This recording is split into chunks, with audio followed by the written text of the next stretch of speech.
اللهم أنت ربي لا إله إلا أنت خلقتني وأنا عبدك وأنا على عهدك ووعدك ما استطعت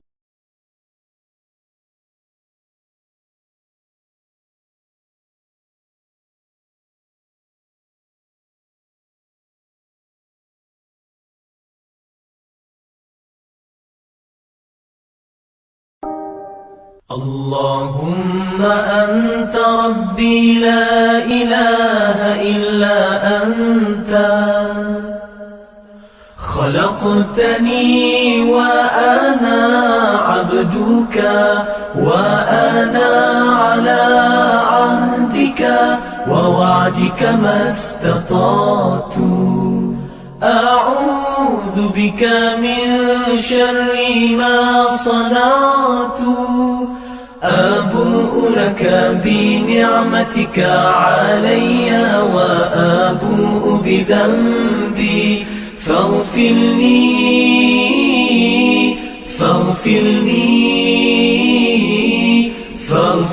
لي فإنه لا يغفر الذنوب إلا أنت. Ya Allah, Engkau Tuhanku, tiada Tuhan selain Engkau. Engkau ciptakan aku dan aku hamba-Mu, dan aku berada dalam janji-Mu menurut kemampuanku. Aku berlindung denganmu daripada kejahatan yang kulakukan. Aku sedari nikmat-Mu kepadaku, dan ku sedari akan dosa-dosaku. Ampuni aku, ampuni aku, ampuni aku, kerana sesungguhnya tiada yang dapat mengampunkan dosa kecuali Engkau. Allahumma anta rabbi la ilaha illa anta. Bismillahirrahmanirrahim. Man kana yuridul ajilata ajjalna lahu fiha ma nasha'u liman nurid. Summa ja'alna lahu jahannama yaslaha madhmuman madhura. Wa man arada al-akhirata was'a laha sa'yaha wa huwa mu'min. فأولئك كان سعيهم مشكورا كلا نمد هؤلاء وهؤلاء من عطاء ربك وما كان عطاء ربك محظورا انظر كيف فضلنا بعضهم على بعض وللآخرة أكبر درجات وأكبر تفضيلا صدق الله العظيم. Maksudnya, sesiapa yang menghendaki kesenangan hidup dunia, kami akan segerakan kepadanya dalam dunia apa yang kami kehendaki, bagi siapa yang kami kehendaki. Kemudian kami sediakan baginya neraka Jahannam di akhirat kelak untuk membakarnya dalam keadaan yang hina lagi tersingkir dari rahmat Allah. Dan sesiapa yang menghendaki akhirat dan berusaha mengerjakan amal-amal yang baik untuk akhirat dengan usaha yang layak baginya, sedang ia beriman, maka mereka yang demikian keadaannya diberi pahala akan amal usahanya. Tiap-tiap golongan dari keduanya, golongan dunia dan golongan akhirat, kami hulurkan kepada mereka dari pemberian Tuhanmu, wahai Muhammad, dan tiadalah pemberian Tuhanmu itu tersekat dari sesiapa pun. Lihatlah bagaimana kami lebihkan sebahagian dari mereka atas sebahagian yang lain dalam rezeki pemberian kami itu. Dan sesungguhnya pemberian di akhirat lebih besar tingkatan-tingkatan perbezaannya dan lebih besar tambahan kelebihannya. Masih lagi dalam penafsiran suratul Isra ayat yang ke-18 hingga ayat 21, surah yang ke-17 pada juzuk yang ke-15. Ayat-ayat yang kita bacakan ini menjelaskan tentang dua kelompok manusia. Kelompok yang pertama yang hanya inginkan dunia, kesenangan, kemewahan, kehidupan dunia. Tidak beriman kepada akhirat dan tidak mengharapkan apa-apa akhirat. Dan tidak punya urusan dengan akhirat dan tidak bersungguh-sungguh untuk akhirat. Manakala kelompok yang kedua ialah kelompok yang inginkan akhirat. Yang berusaha bersungguh-sungguh dengan penuh keikhlasan. Yang mematuhi perintah dan larangan. Yang melaksanakan suatu pekerjaan kerana Allah Subhanahu Wa Taala, mengharapkan pahala dan balasan di sisinya, mengharapkan redha dan keampunannya. Maka dua kelompok ini Allah Taala dedahkan keadaan mereka, akibat mereka. Dan Allah Taala juga memberitahu rahsia yang kebanyakan manusia terhijab untuk mengetahui rahsia ini. Dan Allah Ta'ala juga memberitahu tentang hakikat yang kebanyakan manusia juga terhijab dengan hakikat ini.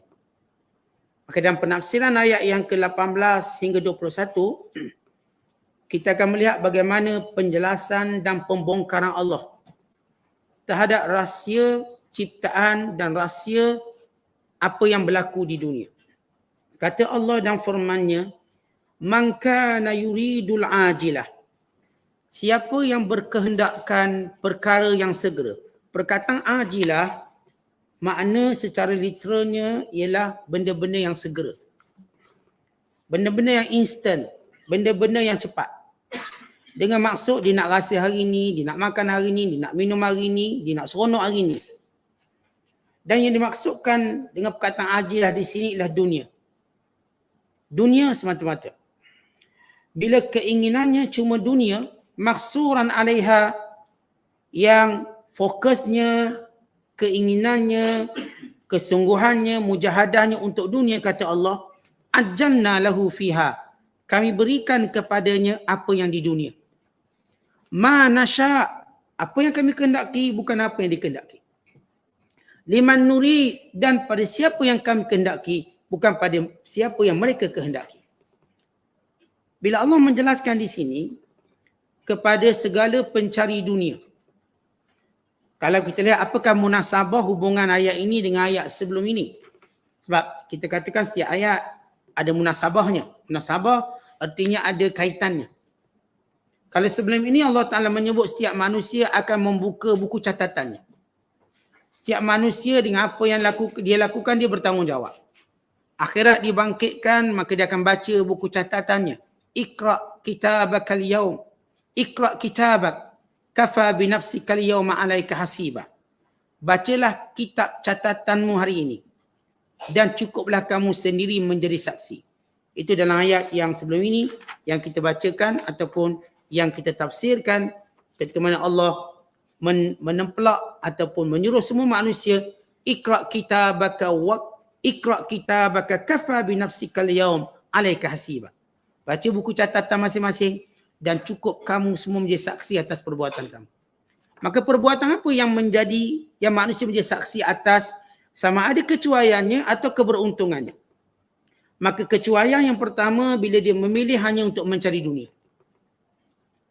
Akhirnya semua hidupnya berkiblatkan dunia, bermatlamatkan dunia, berhukumkan dunia. Yang disegani, yang dihormati ahli dunia. Yang dipuja, yang diikut ahli dunia. Maka dia tenggelam dalam atau larut dalam kelalaiannya. Kata Allah, siapa yang kesungguhannya mencari dunia, ajjalna lahu fiha, kami beri dunia. Tapi lihat macam mana Allah bagi.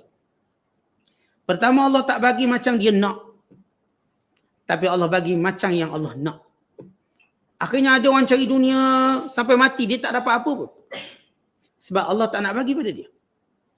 Tapi Allah berjanji akan beri, tapi bukan mengikut apa yang dia nak. Bukan mengikut apa yang dia nak. Dan bukan mengikut apa yang dia nak beri. Contoh kalau seorang tu kaya, dia nak pastikan anaknya juga kaya. Maka Allah berkata, kami akan menentukan siapa yang kami akan wariskan kekayaan ini. Akhirnya kita lihat dalam dunia, ayah kaya, anak miskin. Ayah raja, anak terbuang. Bukan mungkin terpenjara. Ayahnya presiden, anaknya banduan.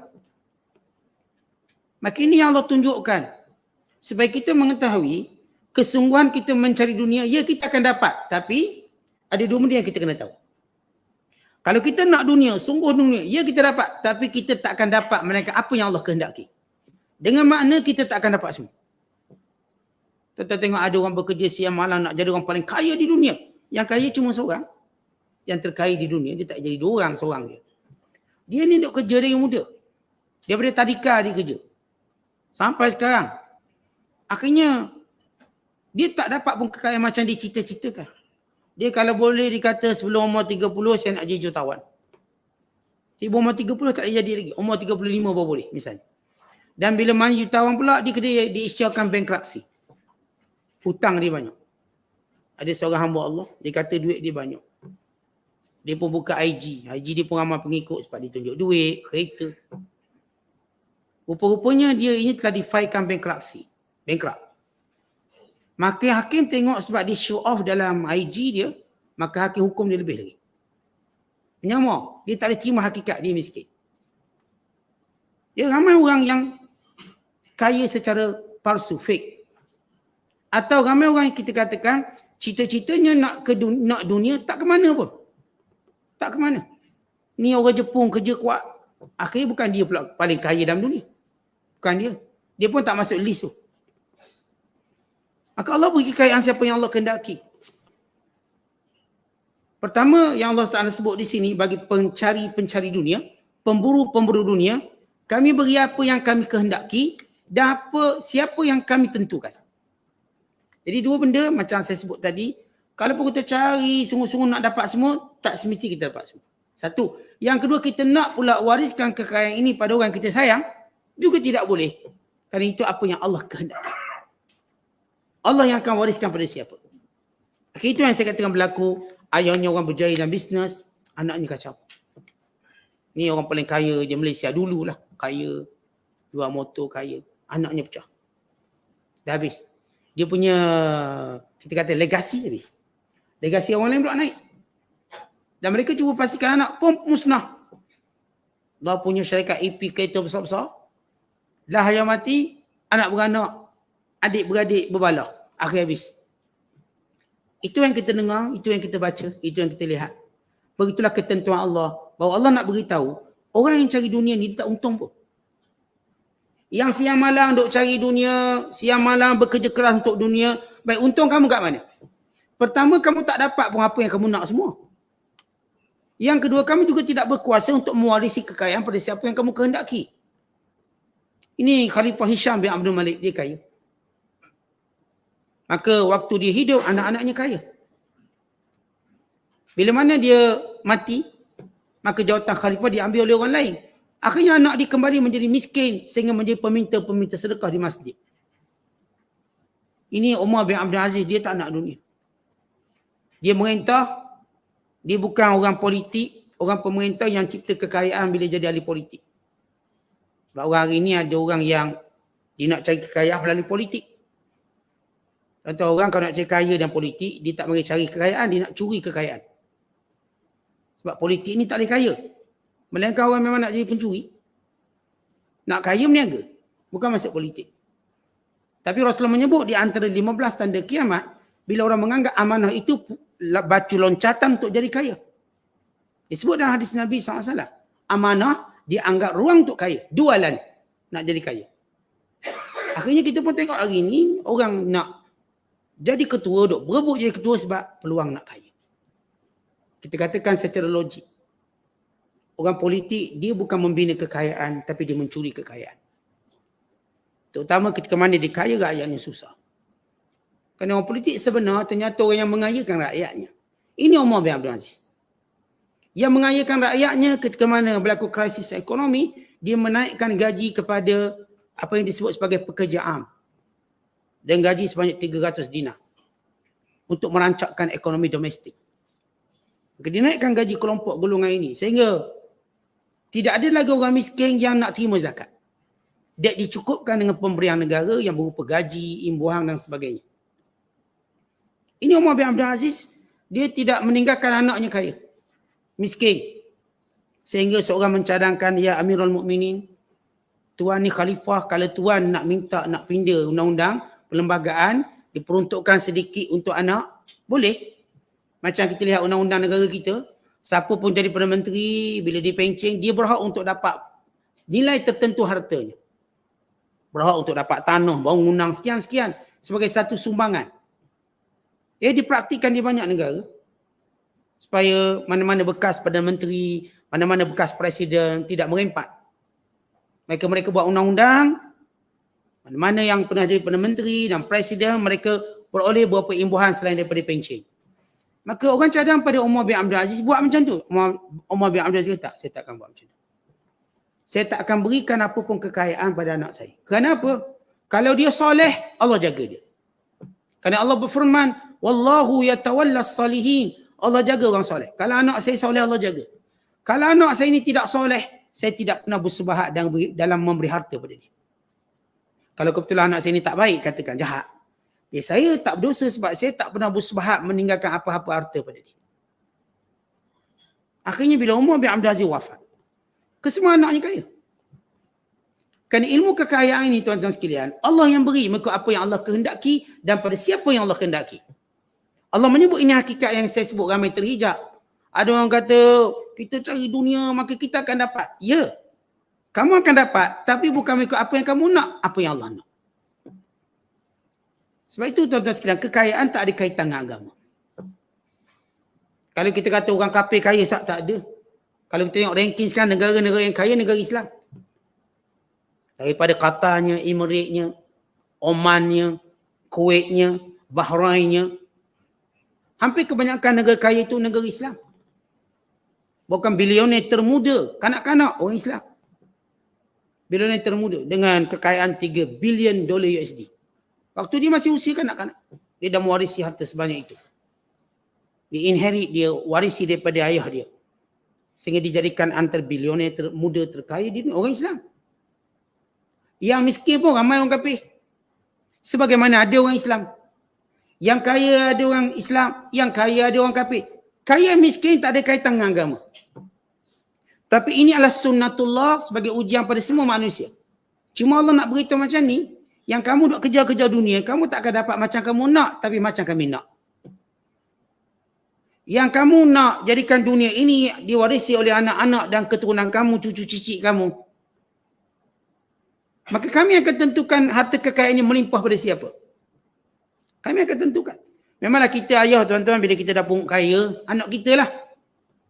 Rupanya anak kita tak pandai macam kita. Dia pun membazir duit, gini, akhir miskin. Ada seorang hamba Allah. Ni cerita benar. Seorang wanita. Bilioner. Anak bilioner. Maka kerjanya duk perhabis harta ayah dia. Tiba-tiba ayah dia mati. Maka bisnesnya bertukar. Akhirnya dia menjadi gelandangan. Kerana dia perempuan, dia terpaksa menyamar lelaki untuk tidur di jalan raya takut dicabur oleh lelaki. Ada seorang jurnalis. Dia kenal perempuan ini sebab satu ketika dahulu perempuan ini memang melambokkan kekayaan dalam IG dia dan Facebook dia. Akhirnya pun dia pun tanya, apa cerita sebenar? Lalu dia pun cerita lepas ayah dia mati, dia ada masalah krisis tentang bisnesnya sehingga hari ini dia menjadi fakir, gelandangan. Tak berduit. Dia kata dia hampir beberapa kali nak dirogol lelaki, dia berjaya selamatkan diri dia. Kan itu dia berpakaian seperti lelaki. Gelandangan wanita.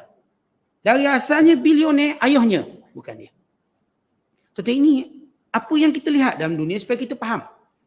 Kekayaan ini bukan orang bila nak cari kaya sampai tak semayang, sampai tak nak tutup aurat, abai hukum hakam. Sebab saya nak kaya. Kita katakan, kamu takkan kaya macam yang kamu nak. Macam Allah nak juga. Dan kamu juga tidak boleh seborkan pada siapa yang kamu kehendaki. Juga macam apa yang Allah kehendaki. Begitu unik. Kadang-kadang kita lihat ayah dia kaya tapi anaknya tidak berminat dengan harta. Anak tak nak. Anak dia malu sebab disebut ini harta bapa, maka dia malu. Dan si anak dia bersuka untuk mencari dia punya kehidupan sendiri. Tentu ada satu kisah benar, seorang anak orang penting di negara Amerika Syarikat. Mak ayah dia kedua-duanya penting. Tapi duduk serabut tengok anak mak ayah duduk gaduh. Ya, ayah dia orang utama negara. Juga ibu dia kan calon-calon orang dalam negara. Terkenal. Kalau kita baca sejarah dia orang terkenal. Akhirnya anaknya memilih untuk hidup dalam bank sekolah yang terbuang. Yang terbiar. Duduk di situ di tengah di kawasan hutan ataupun padang pasir. Akhirnya dia mati pada usia muda sekitar 24 tahun. Dia tidak mahu mewarisi kekayaan ayah dia dan mak dia. Dia bosan. Dia tertekan. Lihat Allah kata, dunia ni pertama kamu tak dapat macam kamu nak. Yang kedua kamu juga tak boleh beri kepada siapa kamu nak. Kita memang niat saya kata nak bagi anak-anak kita tiba berpindah pada orang lain. Akhirnya bisnes kita, anak kita tak minat. Ya ayah punya bisnes besar. Ini nak berikan anak kata anak ayah, saya nak jual goreng pisang. Ada seorang tu kata saya tak nak, saya nak jadi postman. Ayah dia kaya, dia nak jadi postman. Dia suruh nak jumpa orang. Sebab bila dia kaya, payah jumpa orang. Jadi postman. Tetapi ini dia ragam dunia. Ini yang kita tengok. Ini kita baca. Bukan cerita seorang dua. Ini cerita kebanyakan manusia. Ini yang saya katakan. Ini rahsia yang Allah sebut. Supaya para pengkaji, para pengejar dunia, pemburu dunia, kamu kena tahu kesudahan dunia ni buruk. Tidak menjanjikan apa pun kebahagiaan. Itu cerita dunia. Kita cerita pula akhirat. Kata Allah, summa ja'anna lahu jahannam. Kemudian kami jadikan bahagiannya ialah neraka jahannam. Akhirat pula. Yaslaha, dia akan masuk. Mazmuman, dengan keadaan hina. Madhuran, dalam keadaan jauh daripada rahmat Allah. Bila Allah Ta'ala menyatakan, orang-orang yang mencari dunia semata-mata. Ni tak ada fikir halal, haram, dosa, pahala. Tak ada Tuhan dalam kehidupan. Ini golongan madiyun. Materialistik. Dalam bahasa Arab kita panggil madiyun. Atau madiyin. Madiyin, golongan materialistik. Yang kehidupannya cuma cerita dunia. Azam dia, kesungguhan dia, ketakutannya cuma hal-hal duniawi. Maka kata Allah, ada 3 hukum yang menanti kamu. Yang pertama, ad-dawam wal khulud. Yang kedua, al-izlal wal ihana. Yang ketiga, wat-tardu min rahmatillah. Pertama, kamu akan masuk dalam neraka. Kekal di dalamnya. Yang kedua, kamu akan terhina. Yang ketiga, kamu akan jauh daripada rahmat Allah Ta'ala. Sebab itu disebut dalam hadis. Daripada Aisyah radhiyallahu ta'ala anha. Ad-dunya darun man la dara lahu. Wa malun man la mala lahu. Wa laha yajma'u man la aqla lahu. Dunia ialah negeri orang yang tiada negeri baginya. Dunia ni kalau kita anggap dia negeri, untuk orang yang tak ada negeri akhirnya. Yang ni dia akhirnya tak ada tempat tinggal dia. Yang ni tiada tempat tinggal di akhirat yang sempurna. Wa malun, dan dunia adalah harta pada orang yang tidak ada harta padanya. Maknanya orang yang cari dunia, dia cuma ada harta di sini, akhirat tak ada harta. Tak ada nilai langsung. Kemudian wala yajma'u man la aqla lahu, yang menghimpunkan dunia cuma orang tak ada akal. Maksudnya yang menghimpunkan dunia yang terlarang. Maksud daripada firman Allah, yang cari dunia yang abaik, yang lupa Allah, yang langgar hukum Allah, bukan menganggap dunia segala-galanya, ialah kelompok dan golongannya. Kemudian Allah menyebut golongan yang berjaya. Wa man aradal akhirah, siapa yang nak akhirat. Wa sa'alaha, dan bersungguh-sungguh mendapatkan akhirat. Sa'yaha, dengan usahanya. Wa huwa mu'min, dalam keadaan mereka, dalam keadaan dia beriman. Faulaika kana sa'yuhum mashkura, merekalah yang segala usaha, segala kesungguhan mereka mendapat pahala yang besar.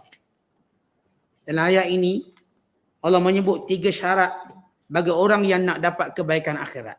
Orang yang dapat kebaikan di sisi Allah Ta'ala. Yang pertama, bila dia buat apa pun pekerjaan di dunia, dia nak balasan akhirat.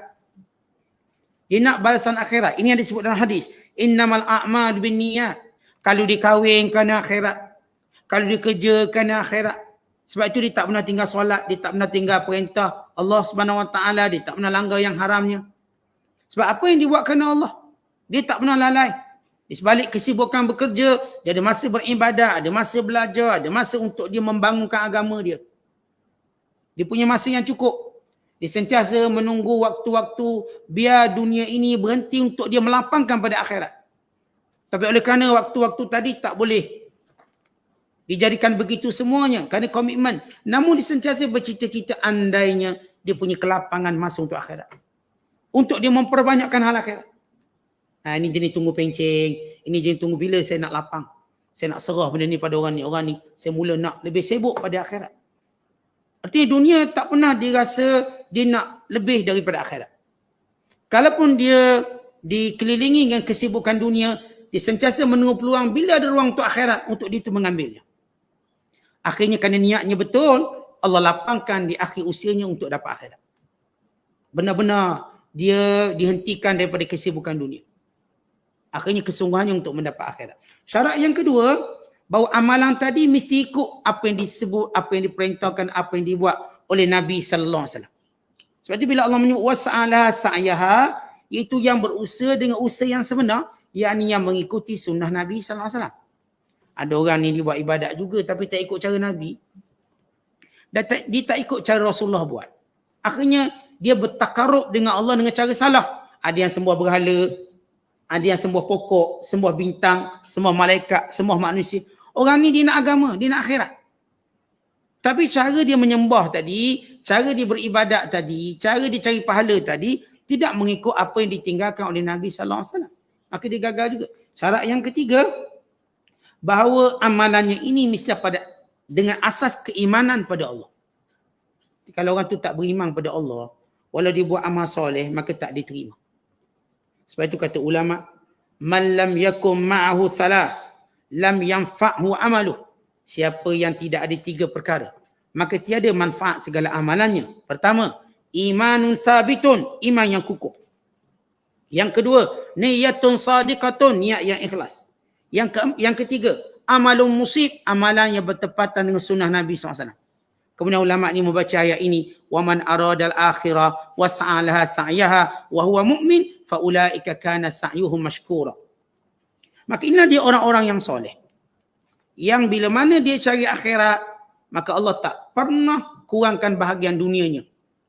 Allah jelaskan pada ayat yang seterusnya. Ini yang saya sebut hijab yang ramai orang tak faham. Allah kata apa? Kullan, semua itu, baik yang cari dunia, baik yang cari akhirat. Numiddu haula, kami akan tetap beri rezeki mereka di dunia. Kami akan lapangkan rezeki mereka di dunia. Wa haula, dan semuanya itu min ata'i rabbik, memang pemberian Allah, Tuhanmu.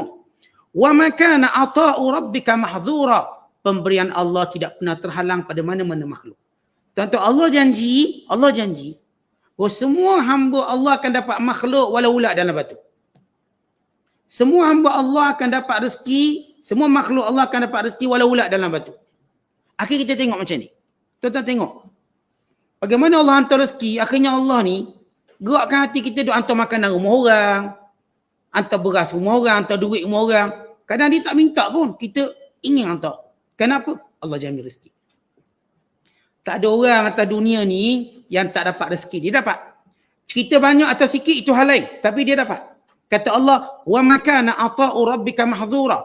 Segala pemberian Allah tidak pernah terhalang.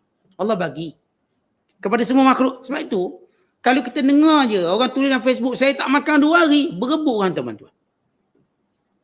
Kalau adalah kita dengar cerita, ada orang dia cuma makan gandum, kacau dengan air, makan sumbat tu, tak ada minyak nak goreng, kita akan hantar selori minyak masak. Itu kadang-kadang kita pergi rumah orang miskin, orang bagi beras dia dah jadi macam kedai jual beras. No. Orang datang, letak mana? Letak sana. Dia boleh letak sana, letak sana. 100 kilo dah dia. Ya ada. Untuk beritahu pada kita bagaimana jaminan rezeki. Sebab tu kalau orang beriman ni faham benda ni. Faham. Anak-anak kita faham. Kita tak payah nak sibuk sampai peringkat abaikan agama anak-anak kita. Siapa anak kita tak hantar ngaji Quran, sebab apa? Ustaz, ni periksa penting, dia akan dapat sama penuh nak kerja sekian-sekian. Habis ngaji Quran, tak penting Ustaz, ni tuition penting. Baik, awak pentingkan benda ni sebab apa? Nak duit kan? Nak rezeki kan? Nak jaminan masa depan kan? Allah dah kata semua jaminan masa depan Allah buat. Ada seorang hamba Allah, bila dia punya yang nak kahwin dengan dia, tapi tak ada kahwin lah. Dia tanya, awak ni ada degree tak? Dia kata saya tak ada degree. Awak ada apa? Saya cuma ada sekolah. Degree tak ada, sekolah dia. Maknanya dia sekolah. Dia cuma sekolah kemudian tak lulus. Yang perempuan ni ada 2 degree. Bila nak kahwin, dia akan tanya lelaki tu, degree ada tak? Mak betul sama, ada degree tak tu? Dengan makna, dengan degree cari rezeki. Padahal kita silap. Rezeki bukan dicari dengan degree. Rezeki dicari dengan usaha. Orang tak ada degree pun kalau dia usaha dia dapat. Allah bagi. Maka perempuan ni pun tak nak kahwin lelaki ni sebab dia kata, kamu tak ada perancangan apa sebab kamu tak ada degree, tak ada perancangan. Tak ada rancangan nak minta kerja. Orang tak ada degree, dia cuma ada perancangan buat kerja, bukan minta kerja. Dia tahu siapa nak ambil dia lepasan sekolah. Dengan izin Allah. Dengan izin Allah. Yang cakap cari semua lepasan sekolah, dia di antara orang yang kaya di dunia. Cerita dia. Saya dengar macam mana dia cerita perempuan tu tolak dia sebab dia tak ada degree, dia cuma ada sekolah. Maksud dia lepasan sekolah. Tapi degree tak ada, bachelor tak ada, bakalarius tak ada. Tapi nak beritahu ini rezeki. Tentang rezeki, kita yang bodoh sangat. Duk ingat rezeki ni datang dengan CJ. Saya bukan kita kata marah belajar tinggi-tinggi, tak. Kita pun belajar tinggi. Dia maksud kalau tujuan, kalau kita duk belajar tinggi sampai abai agama, sampai lupa halal haram dosa pahala, konongnya dengan tinggal agama kita boleh jadi dapat dunia. Salah. Kalau kita tinggal agama, bukan dunia tu kita tak dapat, akhirat pun kita tak dapat. Bila kita tinggal agama bukan sekadar akhirat tu memang kita tak dapat, dunia pun tak, belum pasti kita dapat. Yang mana orang yang bangsa dunia, bangsa akhirat. Ada miskin dunia, miskin akhirat. Ini yang Allah sebut. Kullan numiddu haula wa haula min ata'i rabbik. Semua golongan yang nak dunia, kena akhirat, memang kami tentukan rezeki dia. Kami tentu rezeki dia. Sebab apa kami tentukan rezeki? Allah kata, wa ma kana ata'u rabbika mahdzura. Sebab kami tak pernah halang rezeki itu sampai pada mana-mana makhluk kami. Kita lihat binatang, semut pun ada makanan dia. Burung ada makanan dia, ular ada makanan dia. Ikan ada makanan dia. Walau sekali ikan bertelur sampai 20 juta, ada makanan dia. Akhirnya kadang-kadang kita pergi tolong beri makan ikan kat laut tu. Letak umpan. Ikan pun pandai, dia tak makan mata kail, dia makan umpan dia. Sebab dia tahu mata kail bukan untuk dimakan. Umpan. Tu akhirnya kita angkat mata kail kita, umpannya habis, ikan tak dapat. Itu rezeki dia. Allah bagi. Semua makhluk Allah, Allah bagi rezeki. Itu kalau kita faham dia ni. Untuk apa kita kejar dunia sampai tinggal akhirat. Bukan realiti tunjuk seorang yang kejar akhirat, bersungguh akhirat, dunia pun tak pernah ketinggalan dia. Dia kekal dapat dunia macam orang lain. Bukan mungkin lebih banyak pada orang yang cari dunia tu. Yang cari dunia siang malam, pagi petang, banyak tu dia dapat. Jadi tenang je waktu sembahyang, pergi sembahyang. Waktu belajar, pergi belajar. Waktu kerja, dia kerja. Akhirnya Allah murahkan rezeki. Maka rezekinya jauh lebih melimpah. Cuma macam saya sebut tadi, rezeki bukan ukuran sayang ataupun benci Allah. Rezeki cuma ujian. Yang Allah suruh kita bersungguh cari akhirat. Bukan bermaksud bahawa kita mengabaikan usaha mencari rezeki. Tidak. Tapi menjadikannya akhirat. Saya bekerja kerana akhirat. Maka bila saya kerja, saya tak curi tulang, saya takut berdosa akhirat kelak. Saya tak menipu, saya takut berdosa akhirat kelak. Saya tak tipu bos saya kerana saya takut berdosa akhirat kelak. Saya tak nak rezeki yang ada syubhah, yang ada benda yang tak baik. Saya nak rezeki yang baik. Rezeki yang memang saya bekerja dan dibayar gaji saya sebagaimana saya kerja. Ya, kalau saya tertidur waktu kerja, saya tolak duit ni. Ambil sedekah ke syarikat lah sikit. Sebab saya ternyata tak kerja bersungguh-sungguh sebagaimana saya dibayar. Tapi ini orang jadikan kerjanya akhirat. Dia tahu halal haram dosa pahala. Maka Allah Ta'ala mengingatkan kita. Kemudian, Allah suruh kita melihat dengan ainul i'tibar. Unzur kaifa faddalna ba'dhum ala ba'd. Lihat di dunia bagaimana Allah lebihkan seorang dengan seorang yang lain. Yang ni kaya, yang ni miskin, yang ni sederhana. Allah lebihkan. Walal akhirah, tapi nanti. Kata Allah, tengok. Akhirat nanti akbaru darajat, perbezaannya lebih jauh. Wa akbaru tafdila, kemuliaannya lebih besar. Tuan-tuan, kalau kita tengok kat dunia ni, Allah dah tunjuk perbezaan. Ni senang, ada bodyguard, ada sekian. Nanti akhirat kelak Allah tunjuk lebihnya orang beriman, lebihnya orang cari akhirat, melebihi orang yang cari dunia dengan darjah yang besar. Tentang satu kisah yang menarik. Ketika mana Nabi SAW mengajak para sahabat memeluk Islam, maka para sahabat ni ada dua kelompok. Satu kelompok yang tak teragak-agak masuk Islam. Satu kelompok lagi lawan dulu, dah agak-agak lemah masuk Islam juga. Satu ketika diriwayatkan, pemimpin besar ni nak jumpa dengan Umar Al-Khattab. Umar waktu itu jadi khalifah. Maka Umar pun nak jumpalah dengan sekalian para sahabat. Maka semua berhimpun di pintu Umar Al-Khattab. Ketika itu Umar Al-Khattab berada di satu kawasan. Maka yang datang ni semua pemimpin yang dulu pemimpin besar Quraisy, seperti Suhail bin Amri, Abu Sufyan bin Harbi, dan juga pimpinan-pimpinan Quraisy dulu. Tapi malangnya Umar Al-Khattab membenarkan Suhail, Bilal, orang-orang yang dulu hamba abdi, masuk dulu jumpa dia, orang yang besar-besar ni kemudian. Maka orang besar ni tak puas hati. Abu Sufyan dia masuk Islam tahun ke-8. Suhail masuk Islam juga tahun ke-8. Lambat. Ini bila mula-mula tu yang kena seksa teruk. Ini Suhail Ar-Rumi sampai habis harta bela Islam. Maka ini orang yang mula-mula. Maka Umar Khattab dia akan letakkan kemuliaan pada orang yang mula-mula terima Islam. Sebagaimana Rasulullah memuliakannya. Maka Abu Sufyan tak puas hati, dia kata, "Ma ra'aitu kal yaumi qat innahu la yu'dhana li haula'il 'abid wa nahnu julusun la yultafat ilaina." Hinanya kita hari ini. Diizinkan masuk bekas-bekas hamba, kita ini asyraf para bangsawan Quraisy. Dibiarkan terhina, tak dipandang kita, la yultafat ilaina. Langsung dia tak pandang kita. Tak puas hati Abu Sufyan. Lalu kata Suhail, patut pun kita macam ni. Kamu ingat tak dulu? Kalau kamu nak marah sebab hari ni kamu tak dipeduli, marahlah diri kamu sendiri. Sebab waktu kamu diajak masuk Islam, kamu enggan. Mereka lah orang yang bersegera masuk Islam, kita yang lambat ni. Kita yang terkedek-kedek lambat masuk. Mereka yang cepat masuk. Maka patutlah kita ini berada di belakang. Wahai sahabatku, kata Suhail, ini baru kat dunia. Macam mana beza kita akhirat kelak? Kat dunia pun kita dah nampak beza kita. Akhirat kelak bagaimana kita nanti? Lagi jauh daripada mereka. Dan sebab itu, bila kita percaya ada perbezaan darjat di dunia, maka perbezaan darjat di akhirat jauh lebih hebat. Kalau kat dunia ni tuan-tuan kita macam tak terkejar dengan orang kaya ni. Dia ada belaka, kita tak ada. Rasa memang tak terkejar Ustaz sampai pencen pun saya tak boleh beli kereta dia tu. Bagaimana akhirat kelak?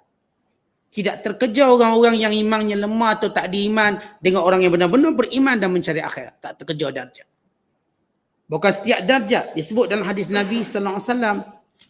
Bagaimana darjat orang beriman tadi, dia punya tingginya.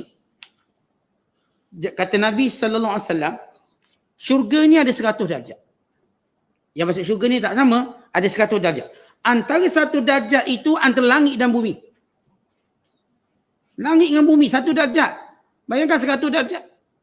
Mana 100 kali langit dan bumi? Jauh. Orang-orang yang Allah beri kemuliaan. Mereka di kalangan para sahabat, di kalangan para pejuang, di kalangan orang yang sanggup berkorban untuk agama, mati kerana agama. Tak mungkin sama dengan orang yang penakut.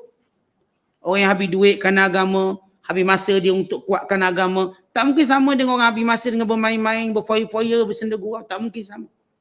Kalau kita nampak perbezaan kita di dunia macam ni jauh, akhirat lagi jauh. Maka rahsia yang Allah sebut dalam ayat yang kita bacakan ini.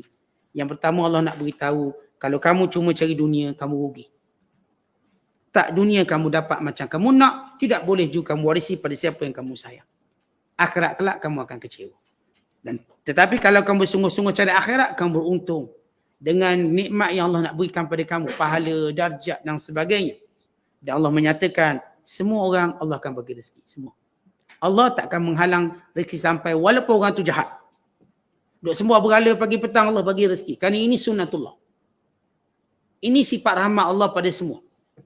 Allah beri sebagai satu ujian. Tetapi ingat kata Allah, kami akan tunjukkan perbezaan mereka di hari akhirat kelak.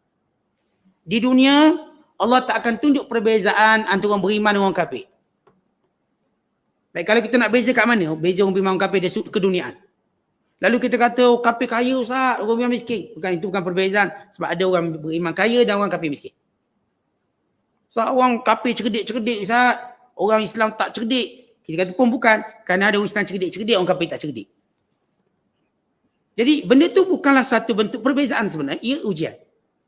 Sebab itu Allah tak tunjukkan satu faisal, satu perbezaan betul. Ia cuma adalah ujian. Kita tak tahu pun siapa yang lebih Allah sayang di sini.